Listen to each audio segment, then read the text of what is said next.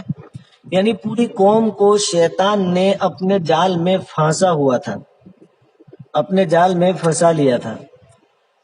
اس وجہ سے پوری قوم گمراہ تھی اور اللہ رب العزت کو چھوڑ کر سورج، چاند، ستاروں کی عبادت کرتی تھی. اب جب ہدہد یہ خبر لے کر آیا تو سلیمان علیہ السلام نے ایک خط لکھا اور یہ خط بھیجا بلقیس کے پاس جو ملکہ سبا تھی. تو یہ لکھ کر جو خط بھیجا جاتا ہے وہ بھی عام معاملات میں حجت شرعیہ ہے. سلیمان علیہ السلام نے جو خط بھیجا تھا وہ حجت کے طور پر بھیجا تھا کہ پہلے اس پر کوئی ایکشن لینے سے پہلے اس کو دین کی دعوت پہنچ جائے. تو خط کے ذریعے دعوت بھیجی تھی، تو خط یہ بھی حجت شرعیہ میں داخل ہے. اب ایک اور بات کہ ملکہ سبا تو مشرک تھی، تو مشرکین کو خط لکھنا اور خط بھیجنا جائز ہے؟ تو جواب یہ ہے کہ جائز ہے، کیونکہ سلیمان علیہ السلام نے بھی خط لکھا ہے. اس سے یہ بات ثابت ہوئی کہ تبلیغ دین اور دعوت اسلام کے لیے مشرکین اور کفار کو خطوط لکھنا جائز ہے. نبی کریم صلی اللہ علیہ وسلم سے بھی مختلف کفار کو خطوط بھیجنا صحیح حدیثوں سے ثابت ہے. یعنی بہت سارے غیر مسلم بادشاہوں کو حضور صلی اللہ علیہ وسلم نے خط بھیجے تھے اور خط کے ذریعے اسلام کی دعوت پیش کی تھی. تو اس طریقے سے غیر مسلم کو خط بھیجنا جائز ہے اور خط یہ بھی شرعی حجت اور دلیل ہے. دوسری بات کہ سلیمان علیہ السلام نے جب ہدہد کو خط دیا تو کیا فرمایا تھا؟ فَأَلْقِهْ إِلَيْهِمْ ثُمَّ تَوَلَّ عَنْهُمْ، یہ خط لے کر جاؤ اور یہ خط اس کے پاس ڈال دو اور پھر وہاں سے تھوڑے دور ہٹ کر بیٹھ جاؤ اور دیکھو کہ کیا کر رہے ہیں، کیا مشورہ کر رہے ہیں. یعنی خط دے کر وہاں اس کے پاس ٹھہرے مت رہنا، تھوڑے دور چلے جانا تاکہ ان کو جو کچھ بھی مشورہ کرنا ہو، جو کچھ بھی ایکشن لینی ہو، وہ دل کھول کر وہ مشورہ بھی کر سکیں، آگے کا معاملہ تیار کر سکیں. اس سے ایک ادب ہمیں یہ معلوم ہوا، مجلس کا ادب، کہ خط ملکہ سبا کو پہنچا کر وہیں سر پر سوار نہ رہے بلکہ وہاں سے ذرا ہٹ جائیں. اور یہ عام شاہی مجلسوں کا طریقہ ہے. اس میں آداب معاشرت اور انسانی اخلاق کا عام مخلوقات کے ساتھ مطلوب ہونا معلوم ہوا. یعنی ہر ایک کی رعایت کرنی چاہیے، سامنے والے کو موقع بھی دینا چاہیے، یہ ایک ادب میں سے ہے. اب جب خط ملکہ کے پاس پہنچا تو اس نے کیا کہا تھا اپنی قوم سے؟ قالت یا ایھا الملأ انی القی الی کتاب کریم، کہ اے درباریو میرے پاس ایک معزز مکرم خط آیا ہے. اس کے بارے میں تفسیر کی کتابوں میں لکھا ہے کہ محاورے میں کسی خط کو معزز اور مکرم اسی وقت کہا جاتا ہے جبکہ اس پر مہر لگائی گئی ہو، اسٹیمپ، سکہ لگایا گیا ہو. اسی لیے اس آیت میں کتاب کریم کی تفسیر حضرت عبداللہ ابن عباس، حضرت قتادہ اور زہیر وغیرہ نے کتاب کریم سے کتاب مختوم کی تفسیر کی ہے. اس سے معلوم ہوا کہ حضرت سلیمان علیہ السلام نے خط پر اپنی مہر لگائی تھی، یعنی اس پر سکہ لگایا تھا، اپنا اسٹیمپ لگایا تھا.